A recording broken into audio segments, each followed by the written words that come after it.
This is one of the biggest upsets in UFC history. And I don't say that in terms of scale and because of this fight was on the White House and the viewers. I say this because this was one of the greatest displays of an upset performance. Justin Gaethje had the greatest performance of his life and out of upset fighting history.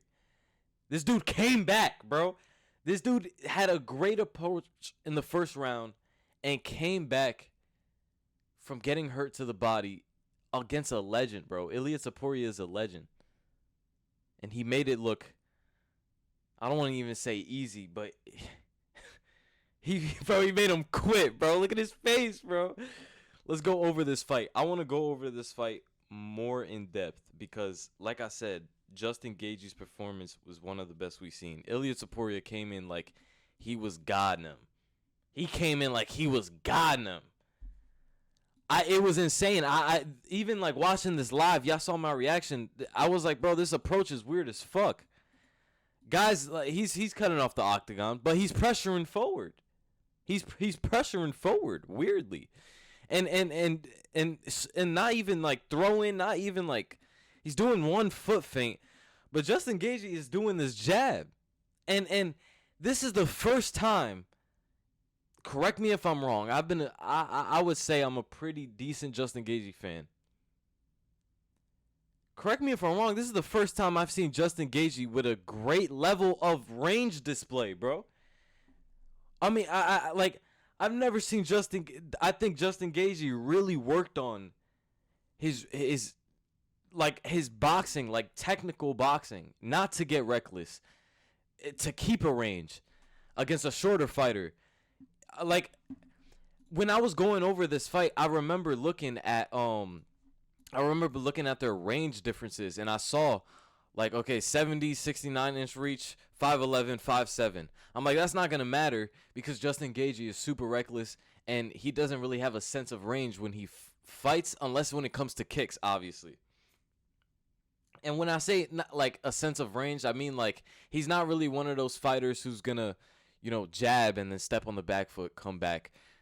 Jab, step on the back foot, jab, counter. Like, he's not one of those type of fighters. I always recognized him as a fighter who would, come forward, who had grit, who was going to box you, but who was going to stay in the pocket. This fight, obviously, with Ilia coming forward, Justin Gaethje expected, and he completely switched it up. Completely switched it up, bro. And all it took was a jab. I also think all it took was Ilia's dumbass to overlook him. Ilia's first mistake was overlooking Justin Gaethje, and you could see it through the build up. But this is something that I feel like he's always used, like this tactic, like this mindset. Like I feel like he did it with Holloway. I feel like he did it with all of his opponents. So it's always worked for him.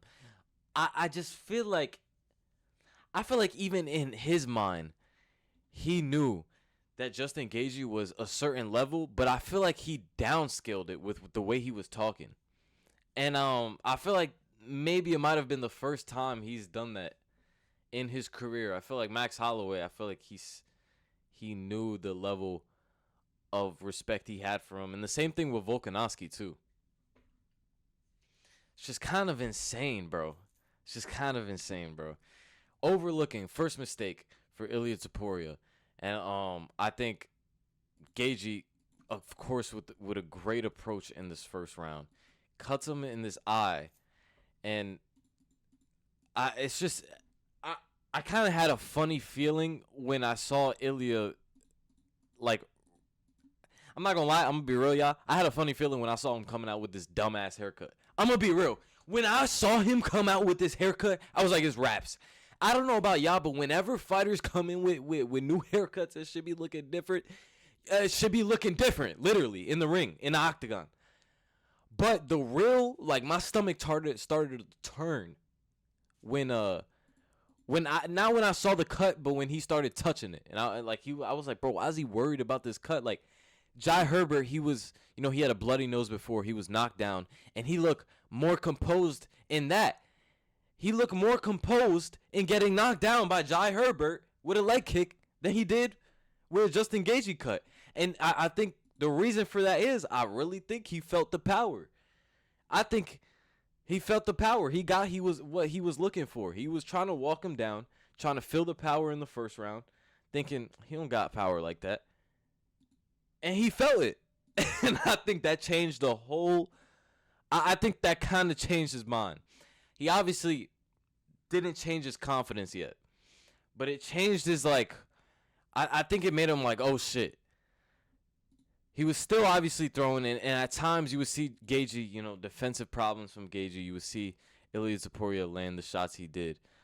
But man, a lot of the times, bro, Justin Gaethje was doing a good job of landing uppercuts, doing a good job of just keeping him at range too. Like I've never seen Justin Gaethje have a good sense of range.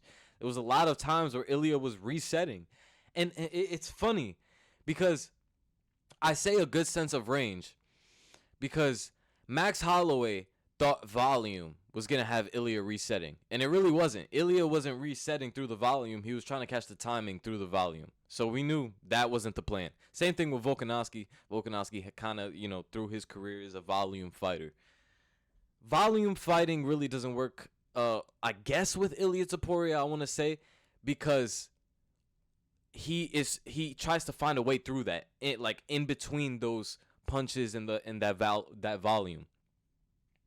Justin Gaethje found a way to have volume, but also preserve energy and not use a lot of things at all. Look at this range he's holding here. Back foot step, little back foot step, little back foot step. We're back. Bro, it's fucking crazy. I've never seen Justin Gaethje fight on the. This dude fought like Shakur Stevenson, bro. This is fucking crazy. I'm sorry, bro. It's just it's a little crazy. Good overhand. And I think one thing too about Gaethje, he had the timing in the first round, bro. He had the timing in the first round. It's kind of crazy. Dude landed a couple jabs and got the timing in the first round, started landing overhands and shit. Uppercuts. In the first round, bro. Against a legend. This guy's crazy, bro. Justin Gaethje, good jab here. And it's funny, Justin Gaethje doesn't have, I don't even want to say he has a top 3 jab, top 5 jab. There's a lot of things wrong with his jab, technically, if you want to go by rule book standards of a jab, But I think the way Ilia just fought, and I think the way he is too, super frontal. Obviously boxing heavy approach, but there was no, and this is the thing that looked different about Ilia. There was not that much defensive slips and rolls. He wasn't defensively present as he was in his last fights, and I think that's something that looked different. That maybe the layoff affected him, but I feel like defensively he wasn't present at all. But a lot of times he would get, hey, I'm not gonna lie, a lot of times, bro, he cuts off the octagon here, and when he would get Gaethje back against the fence, this is what I said for my Holloway breakdown as well. When he would get Gaethje back against the fence, or Holloway or Volkanovski, that's where he's the most dangerous, bro. That's where he's the most dangerous. Dude, you have to, I'm not gonna lie, if you anyone else who fights Ilia Topuria, bro, you have to, the whole camp, stay off of the octagon. As a coach, I will be yelling at you. Stay off the cage. Stay out. I would be drilling footwork into your mind. Exits here on when you're getting pressured in a corner or back against the octagon cage. I would create so many angles and exits for if I was doing a fight camp. Because this is the worst place to be, bro. This is the worst place to be. Worst place to be for any opponent. And I knew honestly, I didn't think I knew Gaethje was going to do a good job of trying to stay off the cage, but I didn't know he was going to do a good job in doing that while being on the back foot. I thought he was going to do that while being on the front foot, which is why I thought he was going to get knocked out. It was weird seeing him on the back foot, but not really get pressed against the cage that much. Now, granted, this fight got crazy. His fight got crazy. It's not like Ilia Topuria wasn't in this fight, and we'll get into it. But for this first round, Justin Gaethje had this timing, bro. Justin Gaethje had this timing, bro. That was just insane, bro. And I was just like, man. I don't even want to say I was liking the way Topuria was taking these punches, because I wasn't. And you could visibly see, like, he had to turn it up. Boom! Overhand connects back for Topuria. But, like, it was still crazy. And this overhead angle here when they were throwing shots. Boom! Justin Gaethje comes back with a hook. Look, Justin Gaethje's head is down, bro. He's not even looking. Boom! Overhand lands for Gaethje right on the ear, bro. Rolls that shot. Topuria comes back. Gaethje tries an uppercut. Another fucking overhand attempt by Gaethje. Man, I would love to see it. Like, I'm not saying this because, like, I hate that Ilia Topuria lost. I don't think we need to see a rematch soon. I think Ilia Topuria needs to build his way back up. He's only 29. But before Justin gets old, bro, I would love to see a rematch of this again, bro. I would love to. This was such a great fight, bro. I would love to, like, just for a fan, not even like just because I want like a different outcome, but like just for a fan, I want to see a different fight, and like a whole new, like, just with these two, bro.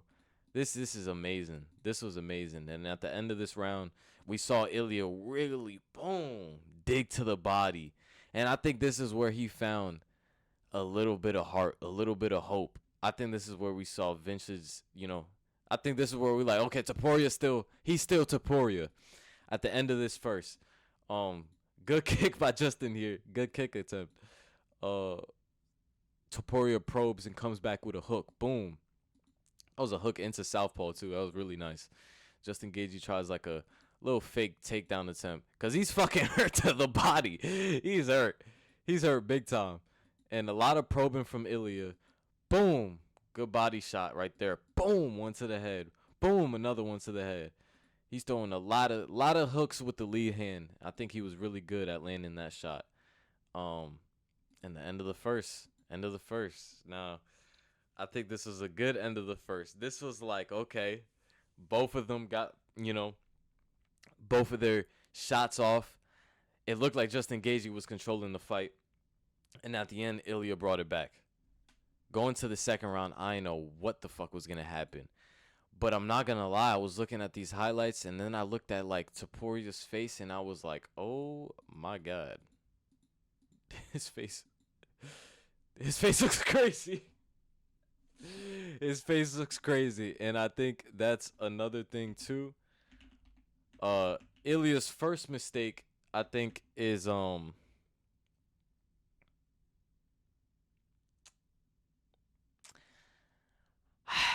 I really do think his face affected him, even though he came out this round and fought his best round.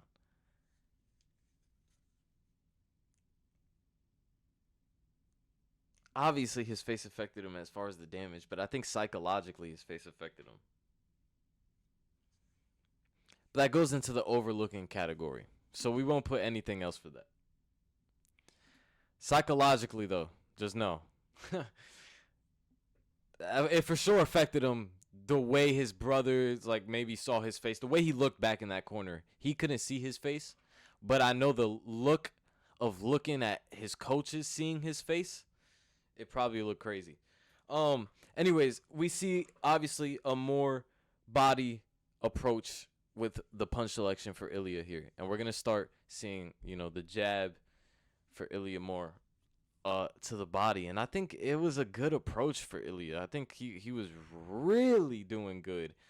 I mean, like, really prioritizing trying to get to the body, and I think that was very smart in him to do that, because Justin Gaethje was holding him back with the jab, and behind that jab too, Justin Gaethje was dipping his head. We talk about Justin Gaethje dipping his head is unorthodox, and it still is. But when he throws a jab, I'm not gonna lie, he gets behind the jab. So it's hard. It's very hard, especially for Ilia being short, to like hit him behind that jab. You see, like it's hard for Ilia to hit Justin here. It's just Justin's head is too far down and it's too far out. And also the jab right here is kind of blocking everything, kind of, stopping Ilia in his tracks. Can't really throw anything. He had to back up off of that. Also, when Justin's in this stance too, where he's like back, you don't know if he's gonna come with an uppercut or an overhand. That's something I didn't realize about Justin Gaethje. I'm not gonna lie, he's just fucking weird and he's unpredictable. That's something I realized this fight. He's weird and unpredictable. Weird as far as the sense of, if you were fighting him, you would feel as like, if you were fighting him, you would think like, dude, this guy's weird. You don't know what the fuck he's gonna do right here. I don't know if he's gonna roll on the outside. Justin technically could go his right to Ilia's left, but he doesn't. He's gonna throw an overhand, like I said.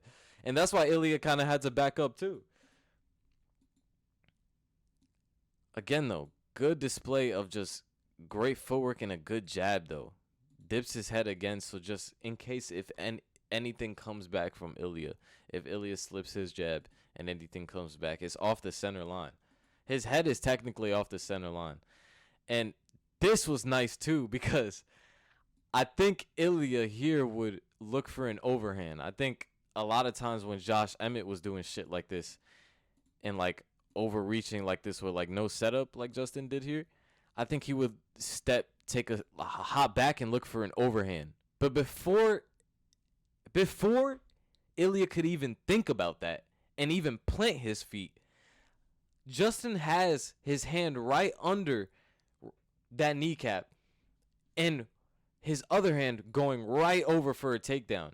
And he's not even, I was telling my father this when we were reacting to the fight. Justin's really not even going 100% on these takedowns. He's not wasting energy. He's just showing him he has different shit. That right there was a defensive technique because Ilia has a counter to when you come in like that. That wasn't only a takedown attempt. Just fucking great IQ by Justin Gaethje, man. Just great IQ, bro. Takes a huff, bro, and just goes back on the back foot.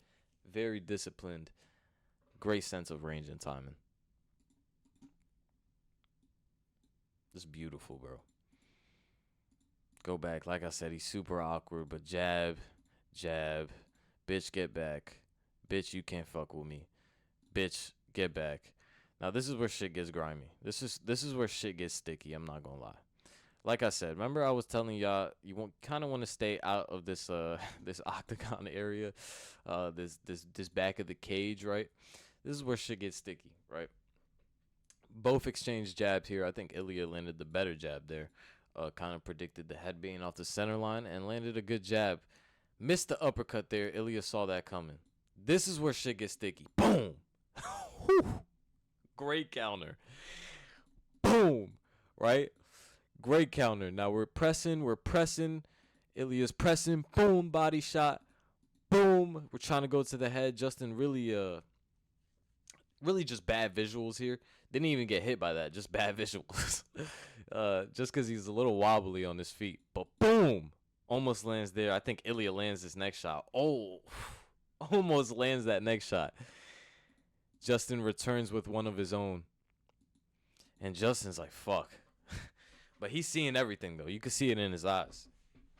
He's seeing everything. Boom. Oh, shit. That miss. I think Ilia threw something there. Ilia honestly has a great job of framing. That was a good frame there to block that overhand. And I think a lot of his setups came from that, too. Good feint to draw out that jab. Now, boom. We're going to eat a leg kick. Bro, Justin Gaethje is crazy. It's funny because I think his plan, too, was like, okay, whenever I'm backed up against the... I actually... And he used this kick... He used his kicks well this fight. He actually used it well. He didn't overuse them. He used it in times of need. I feel like whenever... Like, right there, he bit to a feint, and also he's backed up against the cage. I think he knew Ilia was going to try to press, or try to feint or try to come again and try to strike this time. I think it was a good job to throw a kick there and to stop that whole thing. But Justin's tired here. I'm not going to lie. And boom, that just takes everything, bro. That just takes everything. We see an uppercut here and boom, 3 that lands. Ilia kind of out of range there. Just a little bit out of range there for that to land. So kind of needed to get forward, and then he puts, all of his body weight forward, and is like, fuck it, let me clinch here, let me get out, take a little step back, try the same combination, boom, and that one just kills Gagey. That one just kills Gagey. Gagey's in fire mode, bro. Gagey's a fucking dog though, so his mind is, I gotta throw, and when you're a dog, when you're hurt, I think the mind of a dog always says to throw back. I think they never shell up super crazy. And that was a great fucking body shot that probably everybody goes out to in the UFC. Justin Gagey is the only one who would probably throw an overhand, get hit by the overhand, and still be up. Still be striking against the cage, bro. This is fucking crazy. Justin Gagey is a dog. Ilia Topuria at this point kind of put a lot of combos together. He was kind of walking them down, and he was really putting everything to them punches into when Justin Gagey was backed up. Sorry about that. And I think right here is when Topuria started losing like his footwork. Justin Gagey is still hurt though, so Ilia Topuria is still in this position where like he's still landing these body shots. He's still in great position because Justin Gagey is just in a fetal position. Mark Goddard, I was hoping he didn't stop this because the visuals was looking bad, bro. It was looking super bad. But there, Justin Gagey blocks that one, eats another one, tries to answer back, overhand misses, hook lands, and I'm like, damn, Justin Gagey's in trouble. But like I said, Topuria's combos and what he throws, it's so good against any opponent against the octagon, cause it's hard to dodge shit like that. It's hard to eat body shots like that, man. And I think here is where he fucked up. Justin Gagey's coach mentioned this, and actually live reaction, my father mentioned this. Topuria goes to the ground here when he has Gagey hurt in the most worst way of this fight. And I think with already being tired and Justin Gagey just trying to catch his breath. Look at Gagey's face right here. First of all, let's look at this body shot. Boom. Drops. Now look at Gagey's face. Like when they put this camera right here. Look, he's not even like, you can see he's still hurt from that body shot. He's just breathing, bro. Bro, I can't believe this. This guy's a genius. This guy's a dog. This guy's a warrior. This guy, Ilia Topuria, has had the best punch, fight moment right now. Justin Gagey is primarily focused on breathing and just recovering. Breaths out the mouth. Like, dude, oh my God, man. With 1:51 left, how the fuck did he survive? Well, I know how he survived this. Turns his back here, and Ilia's just out of stamina. He really can't. The only way Ilia was going to get this way was submission, because I don't think he had the stamina for a ground and pound. With Justin being so like a fucking tank. He already took everything. Like, I don't think he was going to get a ground and pound. And he tries to go for this armbar, and then after the armbar doesn't stick, I was like, man, fuck. And I think Justin Gagey surviving and going to the stool the second round was it was a win. Like my father said, it was a win. He goes to the stool. That's a good body shot. But I think after that, Ilia comes out and his feet are just flat. His face is still fucked up. And this is when Justin just goes on attack mode, man. This is when Justin is Justin Gagey. All right, this is when Justin is Justin Gagey. I really like this third round approach. From we took things from a hectic round to still fighting on the back foot. Justin Gagey, that's the thing. He never switched the game plan, and this time he's even fighting even more forward because he knows he can't go back to the octagon. But it's easier to fight forward in the later rounds because Ilia Topuria has lost the footwork. So now you're not getting backed up as bad. Now you can actually sit there and actually go forward. Holy fucking shit. Oh my god. Justin Gagey cracked the code. Nah, he actually did though, like dead ass. This shit is fucking crazy, bro. This shit is fucking crazy. Justin Gagey cracked the code. Justin Gagey cracked the code, and it's unbelievable. It really is. But Justin Gagey did a good job, man. And on these foot feints, which is all Ilia was doing, kind of noticed Ilia has one fucking feint. I was like, yo, can we feint something else? Holy shit.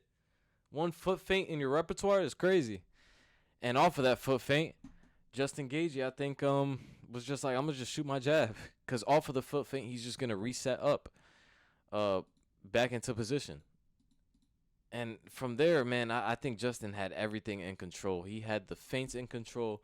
He knew he had to stay off of the octagon. He had Ilia in bad condition. He had Ilia fatigued.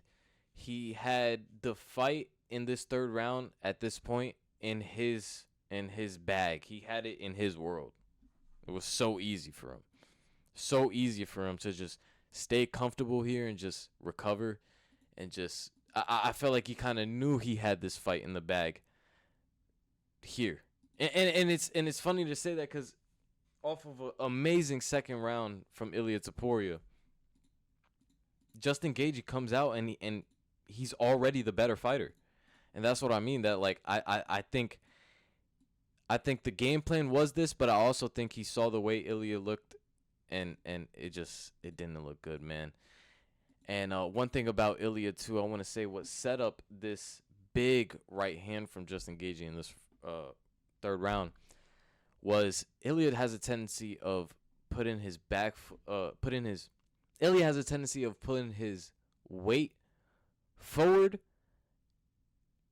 putting his weight back, and then having it stationary like this. Obviously, right here is his like regular weight, 50% weight on both feet. Foot feint right there. But there's a thing where Ilia does where like right there he's heavy on the front foot, which is why he's been getting hit by this jab this whole fight. But there's a thing Ilia does where he'll do like this little bounce you saw him do just now. Distribute his weight on his front foot. Then he'll go 50% and then he'll kind of slowly put his weight on his back foot. And Justin caught the perfect timing to hit him with a jab, take all the weight, and now all his weight with that jab just took his weight to his back foot, and boom, just couldn't take it. Legs immediately go, and Justin jumps on a dart stroke. And it's just amazing, bro. And you guys know what happens next. This whole fight was insane. I don't even think we have to go through the rest of the fight. I think we just had to go through the prime moments leading up to what Justin Gagey. I think we knew at this point Justin Gagey was gonna win. I think we knew. Beautiful, beautiful, beautiful. Actually, let's go through the whole fight. You guys want the whole fight analysis? Go through the whole fight analysis. Justin Gagey jumps on the darts. Boom, jab. Right, and this whole round, Ilia tries to come back, but you could see, bro, he can't. You could see he can't see, and you could see he doesn't have the footwork, bro. And that's one thing I noticed about Ilia. Like I said, I probably said it before in this video, when he doesn't have his footwork on point, it's just not looking good, man. It's just not looking good. It just doesn't look good. And boom, there, good counter from Justin Gagey. Noticing Ilia's just getting lazy now. He's just having that lead hand down. He's super tired, hasn't been in a fight like this where he has to push the pace. And Justin Gaethje's very comfortable with this. Very comfortable with this. He's getting in the clinch. Justin Gaethje's the fresher one here, and it's not gonna work. It's just nothing is gonna work because Justin Gaethje has been here, and that's what I'm saying. I think we knew here it was kind of over. I think the end of this third round too was the cherry on top. The end of this third round was the fucking cherry on top, bro. He gets fucking kicked at the end of this third round, bro. It's the fucking cherry on top, man. And this is where it's like, yeah, man, it's fucked. And they should have never let him off. They should have never let him off the stool for this fourth round. I'm gonna be real. So this fourth round here is just Ilia literally getting fucked up, bro. And this is fucked because this probably shaved. Ilia has just as much heart, right? This probably shaved a couple years off his life. For sure. Like this is brutal. Either and not even only that, maybe change his mindset entirely. It's hard to get man. Life is tough, isn't it? Like you go through a divorce and then you just get a fucking brutal beatdown like this, and it's like, damn. Fuck, man. But it's funny too. Ilia, one thing about Ilia too, I mean, that was lazy as fuck. And you could see in his overhand, he didn't even reset into like his position there. I was gonna say one thing about Ilia, he kept it technical, which like he did in his punch selection, but like he's so tired that like everything is lazy now. So like yeah, he's gonna get hit by like uppercuts and shit like that. And like, yeah, bro, everything's just hurting, bro. Everything's just hurting. He can't take it no more, bro. This is so sad. Like I ain't gonna lie, like I'm actually sad now. This is so sad, bro. This is crazy. Like I just noticed like in this fourth round, I don't even want to say he gave up, but like you could kind of see in his body language like he don't even want it no more, bro. Like it's actually too much. Like he's broken. But he's still a man. So like he's going to come forward. But look, bro, look at his face, bro. Bro, like I ain't gonna lie. No one can say he has heart, bro. No, like this is insane, bro. This is insane, bro. And almost lands. I think he did land that overhand there. I think he did, or almost lands it there. Ilia is such a good fighter, bro. But man, Justin was the better fighter this night. Had the better game plan this night, and just had the better mindset this fight. Everything was on the line for him, bro. Everything was on the line for him. This is sad though. Ilia, I can't even break this down because Ilia doesn't do anything here. I think he goes for a takedown at the end here, but I think this was just desperation. Ilia knew he needed a knockout to win this fight, but he took him down, and I think that was. I obviously think he was gonna try to get a submission, but man, I think. It was over, man. And then Justin gets up. It's 52 seconds, like, and he's still throwing, bro. He's still throwing overhands, bro. I ain't gonna lie, bro. You can't say Ilia don't got heart. That's all I could say for these last two rounds, or for this last round especially. You can't say Ilia don't got heart, man. Justin's looking at the clock because he knows this is gonna be the last round. He knows. He's looking at his face, and yeah, they're not gonna let this shit go any further. So he's gonna press forward, boom, uppercut, and he's not even yo. Did y'all know? Yo, Justin peeped time. So he wasn't even minding getting taken down right here. He didn't even mind this. Cause he knew he was like, I'm gonna sprawl this and I'm gonna just waste time. Dude, man, what a performance, bro. What a performance. And then, yeah, the knee at the end was tough too, man. I think that, again, just like round 3 was like the cherry on top. and it was just no mas. It was just no mas, bro. It was, bro. I ain't gonna lie. It was tough seeing my goal like this, bro. It was tough, bro. But I hope you guys enjoyed. I hope Justin Gagey fans enjoyed. Genuinely, I hope you guys enjoyed the White House card. I hope you guys enjoyed this fight analysis, and I hope you guys enjoyed, just the level of technique that was displayed Sunday, because it was crazy. It was genuinely crazy. Anyways, peace.